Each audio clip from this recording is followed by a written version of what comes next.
Hello, I'm Devin. And I'm Darren. And this is 10 Minute Tabletop, where we cover the 3 biggest stories in tabletop in 10 minutes or less.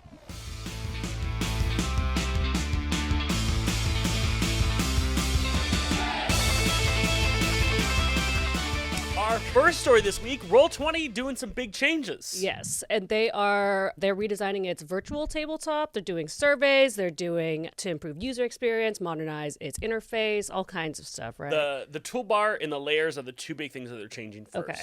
And this is newsworthy because we haven't seen a huge update or a large visual update from Roll20 in a little bit. I mean, they did the announcement on Doors, but this seems like they're doing a massive overhaul to remain competitive in tabletop. Yeah, I mean, we're seeing this with like the revamp of the Dungeon Master's Guide too, right? We're just lowering the barrier to entry. We just like need to get as many people playing as possible, and then like once they get into it, then we can kind of get into the nitty gritty, maybe make things a little more. If you want to go deep dive into the books, if you want to see all the different components, you can do that. Here's the thing that we always see around tabletop role playing is it's hard to get started because the barrier to entry is high. There's a lot of friction. There's a lot of obstacles. Yeah. Roll20 knows this. Roll20 and every virtual tabletop knows the best way for someone to learn to use their product is if someone shows them. Right? You can do as many tutorials as you want, but every virtual tabletop knows it's a lot easier if someone's like, hey, this is how it works. Yes, exactly. But that's the same with like Photoshop, right? So you have to really want to be invested to be able to run on VTTs to learn how to do it. Yeah. But they've done a massive amount. They have a great article on their blog about the UX research they did why they're making these changes. And what did it come up with? I mean, it essentially said like, layers are a little confusing, how they're going to be changing that, how they're going to be changing their toolbar to make it more user-friendly. And so if you're interested in like the deep UX research they've done, check out their blog post. It's really impressive. It's not only survey, but it's also watching users interact. It's also using like just basic UX principles. You'll be able to opt in to the new experience towards the end of May. And you can check out their blog for all the UX research and more updates on that. Now to our next point of news, Pathfinder. We talked about this. BKOM, or BCOM Studios, is making the next, I believe, 2 or 3 Pathfinder games. We just keep talking about Pathfinder week after week after week. They're doing it, man. They are. And Pathfinder, they're getting a new game. Now, it is going to be kickstarted, very much like their previous games, but it's a different studio. The interesting thing about this is it's not going to be your regular turn-based tabletop RPG video game. Yeah, it's going to be a hack and slash, right? Diablo. Yeah, exactly. Which is a really interesting shift with Pathfinder. I think they'll probably still have a turn-based game as well. Yeah. But there are a lot of people that don't like turn-based. I remember watching the Baldur's Gate 3 announcement video, and everyone's like, "Oh, turn-based, lame," and just weren't even interested in that. Yeah, well, I think it's probably similarly to maybe like what the League of Legends did with their TV show Arcane. It's like just diversify, get your name out there, do a bunch of different things. Like maybe if it's not something that would be normally expected, like for your type of game, type of brand, whatever, the more people can like recognize that name with something fun, something they love, they're going to look into other avenues that you've done. So I think it's super smart. And they're using their icon. They're using 4 distinct icons. Icons are kind of like in-world known characters. Okay. To my understanding when reading this. Now, I don't know a lot about the Pathfinder like lore. I'm not that deep in it, but icons are, I believe, the same from like their comics. These are like the iconic characters inside of Pathfinder.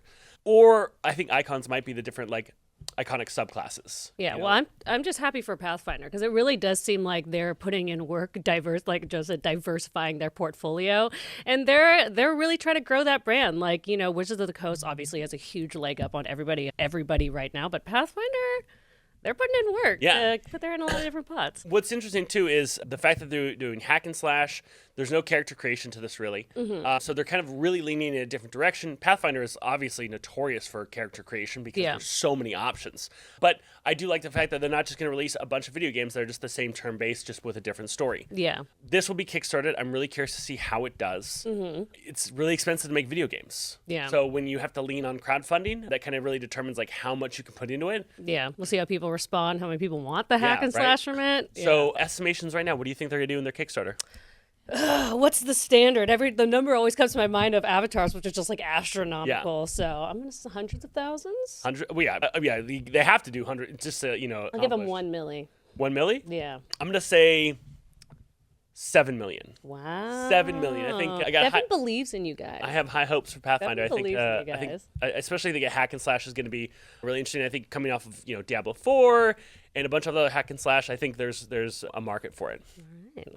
And finally, our last story, a byline in a community update for D&D Beyond, that D&D Beyond is working on a third-party marketplace. What does that mean?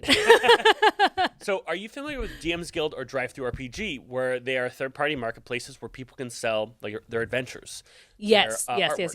Right? Okay. A third-party marketplace is also Roll20. Roll20 has a third-party market of maps, tokens, adventures, etc. This isn't Roll20 making this stuff. This is other creators making it and selling it through Roll20 to be used on Roll20. Yeah.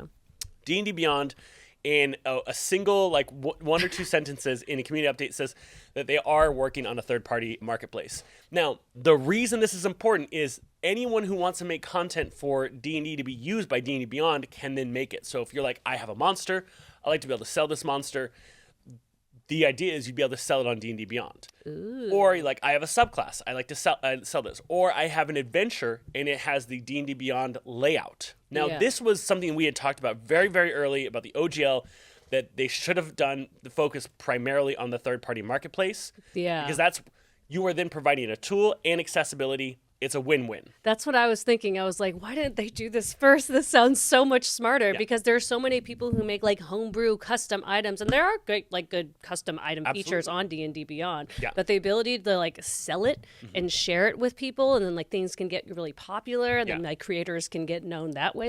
You're the guy who made that fucking sword that everybody loved. Right. And with the success of DM's Guild, which DM's Guild is a place where you can create Dungeons and Dragon adventures that use D&D intellectual property and sell it to people. And if you thought of buying something like that, buying DM's Guild or buying? Well, they own DM's Guild. Okay. I was like, wait. Or they have a licensing deal with DriveThru RPG, which owns DM's Guild, and they essentially get a cut of this. Okay. But the idea is, this will probably be a move to replace DM's Guild if they can have everything sold on their marketplace. Yeah, I mean, right now they take a 50% cut from DM's Guild, but I believe 20 goes to DriveThru and 30 goes to D&D. But I would expect, some sort of high cut as well from the D&D Beyond third-party marketplace. I mean, it's the smart and good way to get everything under your umbrella, because if you're just a creator that doesn't want to go through the motions of building something totally bare bones and then trying to sell it it's like putting something on Etsy, you know what I mean? Yes, you could build your own website, or you could sell it on Etsy. Maybe you don't make as much money as you want, but then when you get a little notoriety, then maybe you can make your own shop. It's it's a smart way to just be it's here, just stay here. Right? stay here. Now, Roll20 did buy DriveThru, or they acquired or merged with DriveThru RPG, which owns the DM's Guild, and that's now part of the Roll20 ecosystem, and we're seeing how those integrate. So I don't know if this is going to, if this will lead in 3 years from now when they launch it. That's estimating that they're able to do that, what that means for DM's Guild. But it does seem that they are trying to create the walled garden, and this is one of those steps. The interesting fact is it will be really great for accessibility. But that's because D&D Beyond has a stranglehold on accessible play tools. Yeah. And so if we find other companies out there that start creating that, then it won't be as valuable, but that is one of the benefits of D&D Beyond. Is accessible, screen readers. It's also very easy to create characters. So I'm interested to see what happens with the third-party marketplace. Yeah, I think it's going to be huge. Yeah, hopefully they take care of DM's Guild and all those places and absorb them. If they do that, they do it in a nice we'll see what happens. We'll continue to cover this. But that's the news we have for this week. We will be back same time next week. We'll see you there. And we'll see you then. And if you like the show and you want to support us, head over to our Patreon at patreon.com/Total Party Chill. Thanks so much. See you next week.